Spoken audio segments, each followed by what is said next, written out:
बिस्मिल्लाहिर्रहमानिर्रहीम। अस्सलाम वालेकुम। How do students.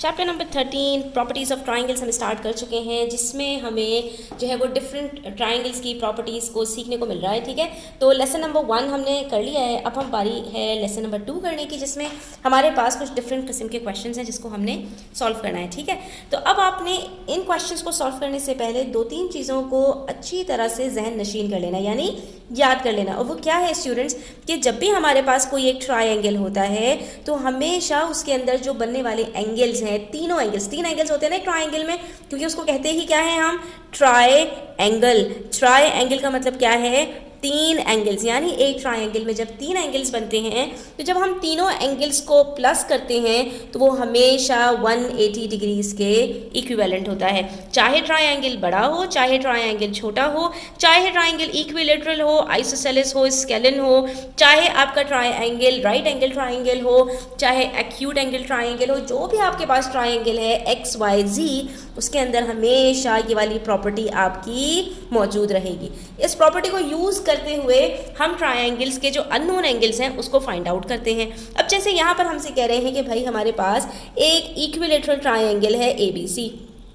अब जब इक्विलेटरल ट्रायंगल की बात होती है तो इसकी एक प्रॉपर्टी हमें याद रखनी चाहिए। इक्विलेटरल कहते हैं, इक्वल से ये नाम निकला है, इसका मतलब ये होता है कि इसकी तीनों साइड्स की जो लेंथ है वो भी बराबर होगी और इसके जो एंगल्स हैं वो भी हमेशा बराबर होंगे। जब वो हमेशा बराबर होंगे तो इसका मतलब क्या हुआ, तो एंगल तो तभी बराबर हो सकते हैं जब हम 180 डिग्री को 3 से डिवाइड कर दें, इक्वली डिवाइड कर दें।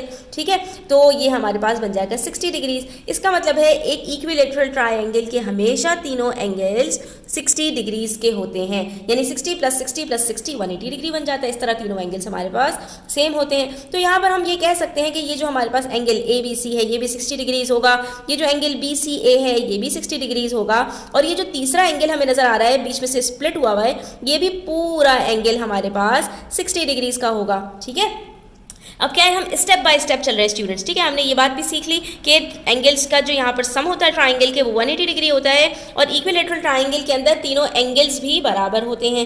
तो अगर हम इस इक्विलेटरल ट्राइंगल को एक एंगल से, एक पॉइंट से वहाँ पर हम एक परपेंडिकुलर ड्रॉप करें उसके ऑपोजिट साइड के ऊपर, तो हमारे पास जो आधा एंगल होगा ये एंगल P हमसे कह रहे हैं कि इसको फाइंड आउट करके बता दीजिए। तो स्टूडेंट्स याद रखो, जब इक्विलेटरल को हम कहीं से भी, चाहे हम किसी भी एंगल से ऑपोजिट साइड के ऊपर परपेंडिकुलर ड्रॉप करेंगे तो वो जो साइड है हमारा वो 2 इक्वल एंगल्स में स्प्लिट हो जाता है। इसका मतलब ये हुआ कि अगर ये पूरा एंगल 60 डिग्रीज है तो आधा एंगल कितना होगा, डेफिनेटली 30 डिग्रीज होगा। ठीक है, इसी तरह से अगर मैं यहाँ से पॉइंट B से अगर ऑपोजिट साइड के ऊपर एक परपेंडिकुलर ड्रॉप करूँ, ठीक है, तो यहाँ पर भी जो मेरे दोनों एंगल्स बनेंगे वो 30 डिग्रीज के होंगे। क्यों, क्योंकि ये हमारे पास इक्वली जो है वो लाइन डिवाइड होती है 2 इक्वल पार्ट्स में, यानी इसकी जो साइड्स हैं वो भी 2 इक्वल पार्ट्स में डिवाइड हो जाएंगे और यहाँ पर जो दोनों एंगल्स हैं वो भी इक्वल पार्ट्स में डिवाइड हो जाएंगे।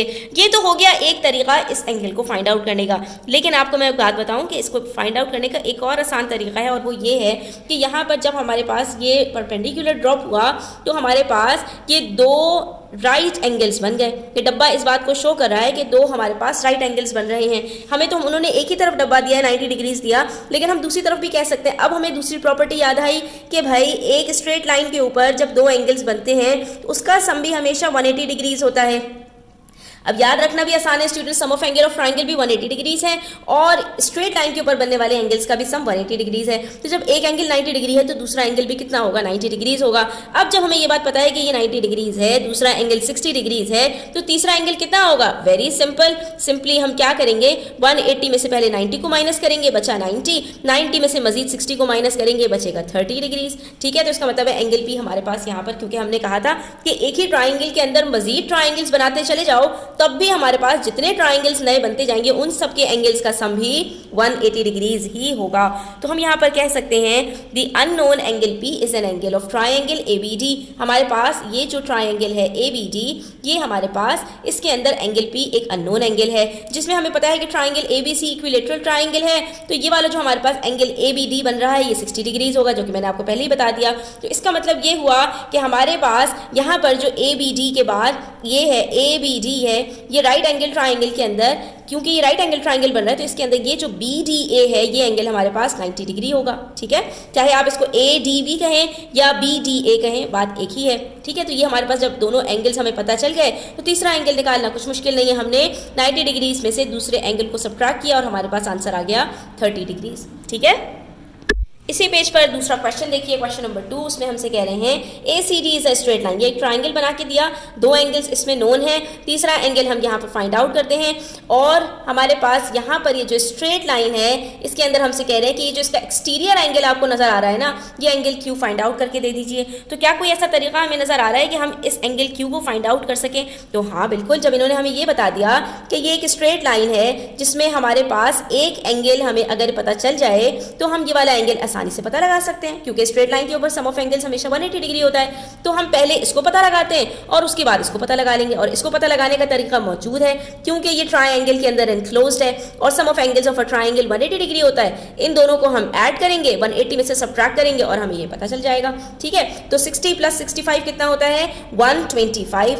125 को जब आप 180 डिग्री में से सब्ट्रैक्ट करेंगे तो आपके पास बच जाएगा 55 डिग्रीज। तो जब हमारे पास ये एंगल ACB 55 डिग्रीज आ गया तो हमने अब क्या करना है? सिंपल है स्टूडेंट्स, 180 डिग्रीज में से हम इसको सब्ट्रैक्ट करेंगे 55 को, तो एंगल Q हमारे पास निकल कर आ जाएगा। और एंगल Q हमारे पास क्या निकल कर आएगा स्टूडेंट्स? 125। मजे की एक बात बताऊं स्टूडेंट्स कि ये हमारे पास एक और प्रॉपर्टी है ट्राइंगल की जो आप आगे फर्दर क्लासेस में जाकर सीखेंगे, और वो ये है कि जब भी किसी ट्राइंगल के किसी एंगल से कोई एक्सटीरियर एंगल बनता है, यानी किसी पॉइंट पर आप लाइन को आगे एक्सटेंड कर दे, जैसे कि हमारे पास AC की लाइन थी, इसको हमने आगे एक्सटेंड कर दिया पॉइंट D तक, तो जो हमारे पास एक्सटीरियर एंगल बनता है वो हमेशा बराबर होता है इस वाले एंगल के अलावा जो दो हमारे पास एंगल्स होते हैं इसके सम के। तो अगर हम ये पूरा प्रोसेस ना भी करते और हम सिंपली ये कहते कि क्योंकि ये हमारे पास एक्सटीरियर एंगल बन रहा है AC से एक्सटेंड करके, तो इसके ऑपोजिट में जो दोनों एंगल्स हैं उनका जो सम है हमारे पास वो 125 डिग्रीज है, इसका मतलब है ये एंगल Q भी 125 डिग्रीज ही होगा। लेकिन ये आपके लेवल से थोड़ी सी ऊपर की बात है, ये मैंने एक एक्स्ट्रा बात आपको बताई है, तो ये आपको याद रखना ज़रूरी नहीं है। जो हमने जिस तरह से इसको सॉल्व किया है वही आप याद रखें, आपके लिए काफ़ी है। इसी तरह हमारे पास पेज नंबर 272 के ऊपर एक क्वेश्चन है और वहाँ पर हमसे कह रहे हैं कि BCD is a straight line. ये हमें नजर भी आ रही है क्योंकि ये एक पूरा ट्राइंगल है। ABD हमारे पास एक ट्राइंगल है और उसके अंदर मजीद दो ट्राइंगल्स बना दिए हैं, एक ABC और एक ACD, ठीक है। इसका मतलब है यहाँ पर हमारे पास 3 ट्राइंगल्स हैं। और अब जब हम इनकी बात करेंगे, अगर अलग अलग बात करेंगे तो यहाँ पर हमारे पास ABC के अंदर ये जो दो एंगल्स हैं, तीसरा एंगल हम आसानी से निकाल सकते हैं, ठीक है। उसके बाद ये ACD के अंदर ये भी हमारे पास तीनों एंगल्स का सम जो है वो 180 डिग्रीज आएगा। और अगर हम बात करें ABD की तो इसके अंदर भी तीनों एंगल्स का सम हमारे पास 180 डिग्रीज आएगा, यानी कि ये 80 डिग्रीज, ये 35 डिग्रीज और ये दोनों एंगल्स मिलकर इन तीनों का सम भी हमारे पास 180 डिग्रीज आएगा, ठीक है। तो ये प्रॉपर्टीज को आप जहन में रिकॉल करते रहा करें। अब हमसे यहाँ पर पूछा क्या गया है? हमसे कहा गया है कि BCD एक स्ट्रेट लाइन है जो कि हमें नजर आ रही है। उसके बाद एंगल ABC हमें बताया ये 80 डिग्रीज है। BAC हमारे पास 27 डिग्रीज है और एंगल ADC हमें यहाँ पर जो है वो ADC 35 डिग्रीज बता दिया। 3 एंगल्स अलग अलग हमें बताए हुए हैं, ठीक है। उसके बाद हमसे कह रहे हैं फाइंड एंगल X। हमें कौन सा एंगल फाइंड आउट करना है? ये एंगल X फाइंड आउट करना है। अब इसको फाइंड करने के स्टूडेंट्स मल्टीपल तरीके हो सकते हैं। एक तरीका तो ये कि हमें यहाँ पर नजर आ रहा है कि ये वाला जो एंगल है ये किस ट्राइंगल में है? एंगल ACD के अंदर है, ठीक है। तो अब या तो आप इन दोनों एंगल्स को पता लगाएं, एक तो आपको पता ही है और दूसरा आप ये पता लगा लीजिए, तो ये आपको खुद ब खुद पता चल जाएगा। 180 में से इन दोनों को सब्ट्रैक्ट कर दीजिएगा। और या एक और तरीका स्टूडेंट्स, हमें जब इन्होंने ये बात बता दी ना कि ये एक स्ट्रेट लाइन है और स्ट्रेट लाइन के ऊपर जो सम ऑफ एंगल्स होता है वो हमेशा 180 डिग्री के इक्वल होता है, तो अगर हमें ये वाला एंगल पता चल जाए तो भी हम इसको सिर्फ 180 में से माइनस करेंगे और ये हमें पता चल जाएगा। तो अब हम ये देखते हैं कि हमारे लिए आसान कौन सा तरीका है। क्या हमारे लिए ये वाला एंगल फाइंड आउट करना आसान है या ये वाला एंगल फाइंड आउट करना आसान है? तो अब देख लेते हैं यहाँ पर स्टूडेंट्स, अगर हम इस एंगल की बात करें तो ये हमें आसानी से पता चल जाएगा। कैसे पता चल जाएगा? एंगल ACB है ना ये हमारे पास, अगर हम 180 डिग्री में से 27 को माइनस करें और उसके बाद 80 डिग्रीज को भी माइनस कर दें तो जो हमारे पास एंगल आएगा वो हमारे पास एंगल ACB हो जाएगा। तो ये हमारे पास आंसर आ जाएगा 73 डिग्रीज। और जब हमारे पास ये आंसर आ गया तो हमने सिंपली क्या करना है? एंगल ACBD को कैलकुलेट करने के लिए इस 180 में से दोबारा से ये 73 को सब्ट्रैक्ट करेंगे और हमारे पास जो आंसर आएगा वो हमारे पास बन जाएगा angle X। That is 107 degrees. ठीक है, तो ये हमने 2 स्टेप्स में निकाल लिया अगर हम इस वाले ट्राइंगल वाले मेथड से जाते हैं। अब अगर हम इस वाले मेथड से जाते हैं कि हम पहले ये वाला एंगल फाइंड आउट करें, तो क्या हम ये वाला एंगल फाइंड आउट कर सकते हैं? बिल्कुल कर सकते हैं। ये 2 एंगल्स गिवन है, ये तीसरा एंगल स्प्लिट हुआ हुआ है, तो हमने क्या करना है, इन तीनों को ऐड करना है। अब जब हम इन तीनों को ऐड करेंगे तो हमें ये वाला एंगल खुद ब खुद पता चल जाएगा।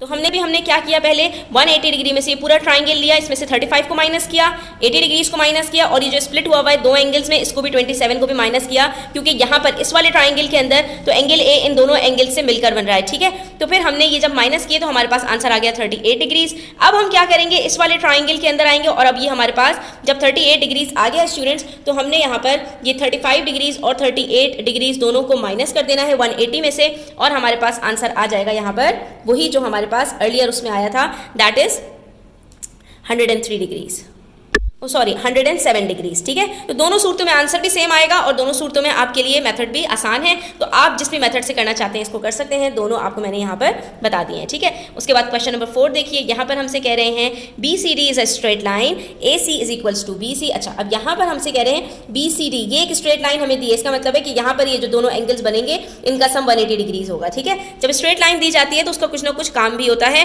हमें बस से फाइंड आउट करना होता है कि हमने इसको किस तरह से यूज करना है। ठीक है, उसके बाद कह रहे हैं यहाँ पर हमारे पास जो 2 लाइंस हैं AC, यानी ये AC, ये जो ट्राइंगल बन रहा है ना ABC का, इसके अंदर AC बराबर है CB के। ठीक है, और उसके बाद एंगल CAD, ये आपके जो आपके पास CAD है, ये एंगल आपके पास गिवन है 30 डिग्रीज, और इसी के अंदर एक डब्बा दिया हुआ है, इसका मतलब है ये पूरा जो आपके पास ट्राइंगल है ये राइट एंगल ट्राइंगल है, इसके अंदर ये 90 डिग्रीज है, तो ये एंगल आप बड़ी आसानी से फाइंड आउट कर सकते हैं। ठीक है, जब ये एंगल आप फाइंड आउट कर लेंगे तो इसके बराबर वाला एंगल भी बड़ी आसानी से फाइंड आउट कर लेंगे। इसको कैसे फाइंड आउट करेंगे, इसको आप सिंपली 90 में से 30 माइनस करोगे तो ये 60 डिग्रीज आ जाएगा, और जब 60 को आप 180 में से माइनस करोगे तो आपके पास जो आंसर आएगा वो यहाँ पर ये वाला एंगल आ जाएगा, और जब ये वाला एंगल आपके पास स्टूडेंट्स आ जाएगा तो फिर आप इसको भी फाइंड आउट कर सकते हैं बड़ी आसानी से।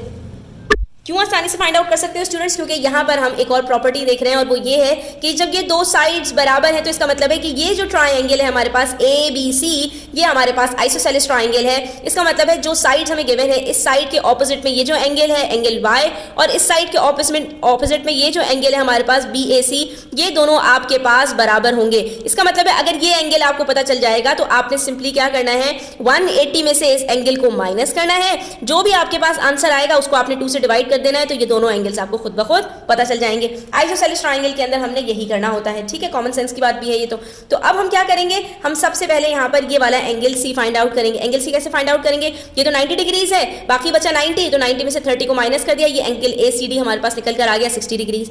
जब ये एंगल ACD हमारे पास 60 डिग्रीज निकल कर आ गया, उसके बाद हमने कहा ये स्ट्रेट लाइन है, तो जब ये 60 है तो ये कितना होगा, 180 माइनस 60। हमने कहा 180 माइनस 60 कितना होता है हमारे पास, ये होता है हमारे पास 120 डिग्रीज। इसका मतलब है ये एंगल 120 डिग्रीज हमारे पास ये भी निकल कर आ गया। जब ये 120 डिग्रीज हो गया स्टूडेंट्स, तो बाकी ये दोनों कितने होंगे, 180 में से 120 को माइनस कीजिए, 180 में से जब 120 को माइनस करते हैं तो आंसर आता है हमारे पास 60 डिग्रीज, और 60 को हमने फिर 2 से डिवाइड कर देना है क्योंकि ये दोनों इक्वल हैं, तो हमारे पास आंसर आ जाएगा ये भी 30 डिग्रीज है और ये भी 30 डिग्रीज है। इसका मतलब ये एंगल Y हमारे पास कितना आ रहा है, 30 डिग्रीज का आ रहा है। अब आप जो है वो इसको वेरीफाई भी कर सकते हैं, 30 + 30 60 होता है, और 60 + 120 180 डिग्रीज होता है। इसका मतलब है इस ट्राइंगल का जो एंगल्स का सम है वो 180 डिग्रीज आ रहा है, हमने बिल्कुल सही कैलकुलेट किया है। ठीक है, तो आज के लिए इतना ही। पेज नंबर 272 तक हमने कंप्लीट कर लिया है। इंशाल्लाह मजीद 273 से ऑनवर्ड्स हम नेक्स्ट वीडियोस में करेंगे। तो वीडियो अच्छी लगी हो लाइक कीजिएगा, अपने फ्रेंड्स के साथ शेयर कीजिएगा, चैनल सब्सक्राइब नहीं किया तो सब्सक्राइब कर लीजिए। अपना ख्याल रखिएगा, अल्लाह हाफिज़।